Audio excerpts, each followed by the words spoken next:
be remiss to not go back in time to begin where I feel like maybe a lot of this generated and where my women or womanhood was established. So I was raised in a family that on the outside looked like it had it all together, and but on the inside was very broken. My dad to this day still continues to struggle with alcoholism, and my sister has followed in his footsteps. And my mom protected me and my sister at the time from my dad's alcoholism, and what that's called is codependency. And so she made everything look really good and made it all look really great on the outside to everybody, but in all reality there was tons of brokenness behind the scenes. And so at one point she just said, I can't do this anymore, and she and my dad divorced, and it was an ugly divorce battle. But that was my first introduction, I think, for me to really understand trauma and to understand the devastation. And where I began creating narratives around that, I began to feel like their divorce was my fault. I began to take on responsibilities that didn't belong to me. Being the oldest sister, felt like I needed to take care of my sister, that I needed to perform to get my parents' attention. And so fast forward into my early adolescence, I began looking for the love that hadn't ever been repaired after my parents' divorce. And that love came in the form of boyfriends. And so at 15 years old, I started dating my first boyfriend, became sexually active, and quickly became a chameleon in that relationship, adapted to everything he liked to do, lost everything I really liked to do. And I didn't know it at the time, but I was evolving and becoming all that I ever knew, my mom, becoming more and more codependent. And I went from one relationship to the next relationship to the next relationship until I finally married like my fourth or fifth boyfriend. And I distinctively remember at 27 years old, sitting on my daughter's bed. We had gotten married. I had had my first daughter, and my ex-husband now, my husband at the time, had said, Lisa, I've been cheating on you, and I don't know what we're going to do. But and I did what I felt like all the movies told me to do. I said, well, then you can't live here. You got to leave. But the kicker was that I was unexpectedly pregnant with my second daughter. And he didn't tell me the whole story. There was many other women. There were many other things going on, including pornography and that sort of thing. And, you know, dating back to that codependency and how it evolved through these relationships, I was camouflaged to him. I didn't know who I was outside of that marriage. I didn't know who I was on the weekends without a husband. And so he wasn't living with me. I was pregnant with our second daughter, and I was desperate. And so I began searching for anything and everything that I could to feel better, because I couldn't handle the pain. And I couldn't cope in the way that I had coped before, in that running after another man, because I was pregnant. I just couldn't do those same things. So, long story short, I started my own healing journey. And I remember my first therapist saying to me, she's sitting across the room from me, and she said, Lisa, a lot of times there's red flags in relationships like this. You know, where did you miss your red flags? And I just like wanted to plunge over from the sofa to her and say, who do you think you are? I'm a master's degree clinician. I have all these accolades, like, screw you. And sure enough, she was right. There were tons of red flags. I only learned them through my healing journey. But what I learned was that because those red flags were presented as normal in my childhood, I couldn't see them for the red flags that they were in my adult life. So I made really bad decisions as a result. But, you know, I really always had this passion for helping women on this journey, because even though I didn't know how broken I was, and even though I didn't know how dysfunctional my childhood was till I got to be about 30, I still knew that I wanted to help people. I didn't want them to experience the things that I had experienced. And so, meanwhile, my professional life is excelling. I'm the teen parent program director at our local high school. I then work with sex trafficking survivors in a residential program. Then I move on to our pregnancy center, and that's where I learned about abortion. And, you know, nobody had ever talked to me about abortion growing up. I never had friends that freely discussed their abortion experiences, family members, nobody. And you know, what I learned as a clinician and what I learned in these spaces is that because nobody had told me about it or talked to me about it, I never talked about it. And there were many, many, many women along my journey that, had I said, had you experienced an abortion, or is there any abortion pain in your past, that maybe they would have been invited to share. But what I learned, I thought I was one person experiencing this. What I've learned through this journey is that I actually am very common, that most people don't know how to talk about abortion. Most people Right. relate abortion to politics or religion. They don't look at the human behind the abortion experience. And I was invited into that space through my journey. And that's why I'm here today, because many women have shared their stories with me. And it's not fair that because our world has politicized or religiousized, if that's a word, the abortion issue, that they don't feel safe to reach out. And so I feel like, because of the healing experiences I've been able to journey through, because of the understanding of early childhood trauma, I was one decision away from an abortion experience. When I had my unexpected pregnancy and my husband cheating and all of this stuff, I was seconds from making that abortion decision. We are so much more alike, women that have experienced abortion, than we even realize. But because the way that the narrative has created this, like, it's a vote for your president that's on this Yeah. side or this side, or abortion's murder, it says it in the Bible, we forget that people actually are behind this. And so that's why I'm here today serving in this role. And I'm just grateful that you would ask this amazing question. Thank you. Oh, yeah. So we were established as our own nonprofit in April of 2020. We had a 3-year stint inside of a pregnancy center developing a proof of concept. And the real answer that Support After Abortion is meeting is, we are answering the question, why? Why are there millions upon millions of people that have experienced abortion, but every year only hundreds are reaching out for support? And so we've done several consumer research studies. And what we've learned from those who've experienced abortion is that 90% of them don't know where to go for help. 80% want an anonymous program, and 80% want a non faith based program initially.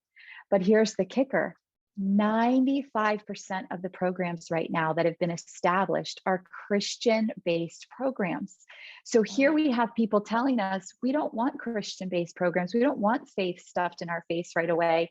And we actually would like to remain anonymous initially. And there are very few programs that are practicing that. And so what we've become is the ambassador for the abortion healing movement, helping the abortion healing movement better understand what those that have what men and women who've experienced abortion really need from us. And we're helping them develop marketing tools, best practice models. We're engaging clinicians like myself to better serve those. You'd be surprised, because of what the narrative has done through our culture, therapists don't ask the question, have you experienced abortion? And is that something that we can explore in our sessions? It doesn't happen. And same with churches. I mean, name it, name a group of people. Many people are scared or stuff it in the corner because it's an unsafe issue. And so we're helping to draw it out, much like people have done with suicide and PTSD after war or right. divorce or poverty. There are so many people that have elevated these trauma experiences. And so we're doing the very same thing, but for abortion. Well, top of mind is actually going to be very interesting, I feel like, to your audience. And that is, we have blamed men for abortion experiences for the entirety of the abortion movement. And we've blamed the partner and those things. And actually, our most recent consumer research, where we ask men about their abortion experiences, told a very different story. It told a story of women who chose the abortion experience and didn't include the men in that Oh, journey. I see. And so, because the world has maybe villainized men and maybe brought Mm. about a different reputation for men, they get this bad rap in the abortion experience. And I'm not saying that men at times have done this. There are plenty of ugly situations that I've heard, but I don't think it's as prominent based on the research as what Mm. our world has suggested. And I think what has happened actually is that women don't feel safe to make a decision because of their broken past. And And so the easiest thing to do is blame or project that pain onto their partner. And so we're investigating that further.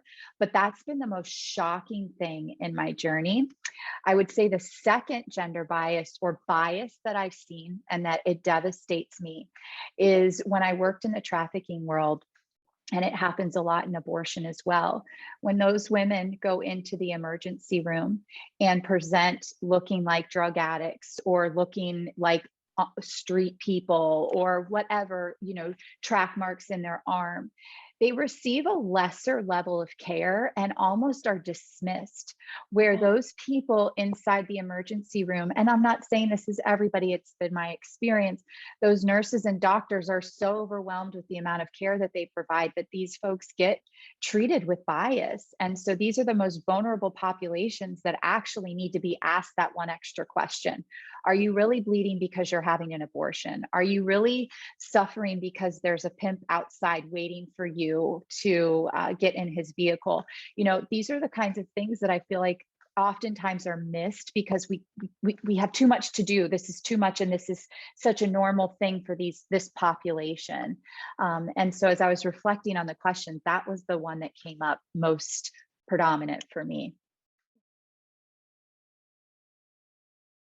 It means that when I walk into a room or that when I get on a call like this, that because I have, highlights and because I have whatever kind of presence, that I'm not diminished for who I am, that I am looked at as somebody who can add value to any conversation, especially things that I'm trained on or that I have experienced. So I look at gender equality as if I do walk and sit at a table with professionals talking about abortion healing or talking about healing in general, that I would be looked at very similarly as the man that's sitting at the table with me, and that together we would develop new and different ways of being together. We would develop great programs. We would have great and honoring conversations with one another, seeing each other as assets to one another and not maybe that ball and chain that I've seen some people going, oh, here comes the woman coming into the room, that it wouldn't be that way. Okay. I was just talking to a group of college students last night at FAU. It's a state college here in Florida. And there was about 100 girls that were in the sorority. And we were talking about how relationships can be healthy and then some relationships are unhealthy. But what emerged as the single indicator is that these girls want to be something. They want to be something for somebody and they want to be something for themselves. And it's likely because of their brokenness in the past, but also because that's who we are as people. We want to feel like we live for a purpose. And so I would say in order to live for a purpose, in order to live for your purpose, you must first do an internal investigation. What things are icky, sticky inside of you that aren't allowing you to feel the courage, the strength, the boldness to step into that purpose, and get that cleared up as soon as possible through healing, coaching, whatever that is. Get that healed up, because as you begin to heal, you can step into the spaces and places that your life is being called to. So examine yourself is number one. Get yourself the healing and treat yourself with love and kindness and self-care, and find your purpose. And when you do find your purpose, make sure that you are walking in it every bit of the way, remembering what you learned. Take those self-care skills with you, take all that examination with you, and you will live a life full of everything that was meant to be for you. Oh, thank you. Mm-hmm.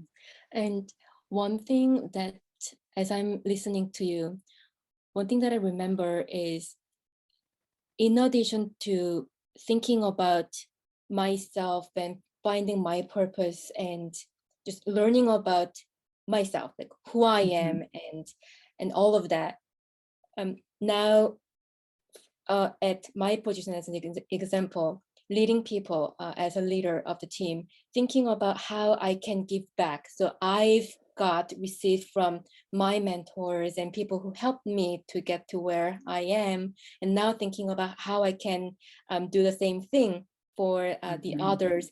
That helped me grow even more so, and finding another purpose. And it's that cycle of yeah, helping each other, that's what's needed, right?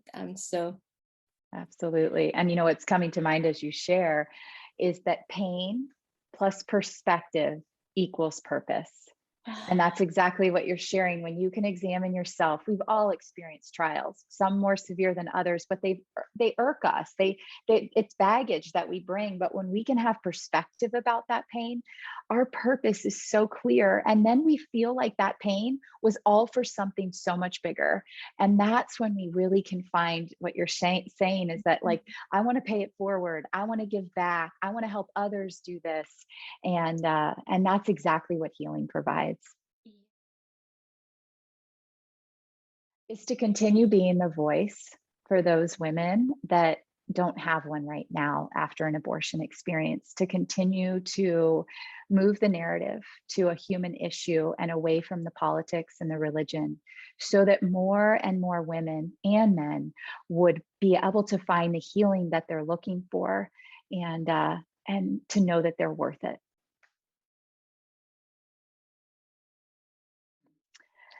So we are preparing for a TED Talk, and we are preparing lots of different resources to bring this conversation to the next level.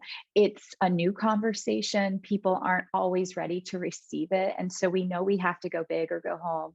And so we really are trying to create space and place for new opportunities, getting into different hearts and minds of all people, all ethnicities, all religions, everyone, because abortion doesn't discriminate. It is happening across all platforms. And the biggest thing that I want to see awareness around in 2022 is that chemical abortion is going to take up 70% of abortions in this year alone. Chemical abortions can be purchased online and delivered to your front door without anyone or any experienced person helping you.